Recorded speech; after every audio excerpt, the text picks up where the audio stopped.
नमस्कार, आप देख रहे हैं नेक्स्ट 9 न्यूज़ पॉलिटिकल बाइट और आपके साथ मैं हूं क्रांति सिंह। उत्तर प्रदेश में निकाय चुनाव संपन्न होने के बाद अब भारतीय जनता पार्टी आगामी लोकसभा चुनाव की तैयारियों में जुट गई है। बीजेपी ने इस बार यूपी की सभी 80 लोकसभा सीटों को जीतने का लक्ष्य रखा है।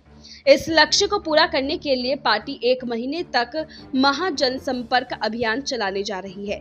तो वहीं अब बीजेपी की तैयारी सरकार के कुछ मंत्रियों को लोकसभा चुनाव लड़ाने की भी मानी जा रही है। माना जा रहा है कि बीजेपी निकाय चुनाव में अच्छा प्रदर्शन करने वाले सरकार के कुछ मंत्रियों को लोकसभा चुनाव में उम्मीदवार बना सकती है। मिशन 80 को पाने के लिए बीजेपी उत्तर प्रदेश में लगातार अपनी तैयारियों में जुटी है।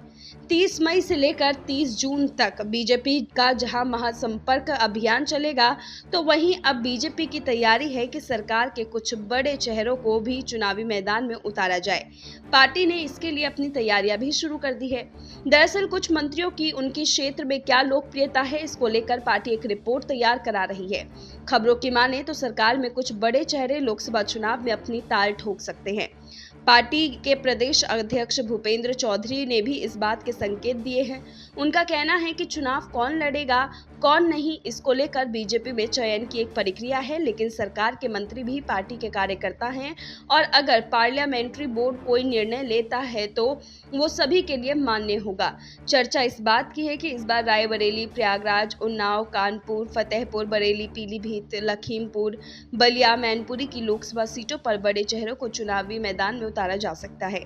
बीजेपी ने 2019 के लोकसभा चुनाव में भी सरकार के 4 मंत्रियों को उम्मीदवार बनाया था। तब बीजेपी ने कैबिनेट मंत्री रहे एसपी सिंह बघेल, रीता बहुगुणा जोशी, सत्यदेव पचौरी और मुकुट बिहारी वर्मा को लोकसभा का चुनाव लड़ाया था और इसमें बीजेपी को 3 सीटों पर जीत हासिल हुई थी। ऐसे में बीजेपी इस बार संख्या बढ़ा सकती है। हालांकि विपक्षी दल कह रहे हैं कि इस बार लोकसभा का चुनाव उत्तर प्रदेश में बीजेपी के लिए बहुत चुनौतीपूर्ण होने जा रहा है। जाहिर है कि 2024 के लोकसभा चुनाव बीजेपी के लिए बहुत महत्वपूर्ण है और इसीलिए माना जा रहा है कि इस बार बीजेपी कुछ वर्तमान सांसदों का टिकट काटकर उनकी जगह सरकार के कुछ मंत्रियों को मौका दे सकती है। वहीं हाल ही में हुए निकाय चुनाव में जिन मंत्रियों ने अपने क्षेत्र में अच्छा परफॉर्म किया है, उन्हें भी पार्टी मैदान में उतारकर अपनी जीत की राह को और आसान करने की कोशिश कर सकती है। हालांकि विपक्षी दल कहीं न कहीं इस चुनाव में बीजेपी को घेरने के लिए एक साथ एक मंच पर आ सकते हैं। फिलहाल अभी के इस खास रिपोर्ट में बस इतना ही। देश दुनिया की तमाम बड़ी खबरों के लिए देखते रहिए नेक्स्ट 9 न्यूज़ पॉलिटिकल बाइट।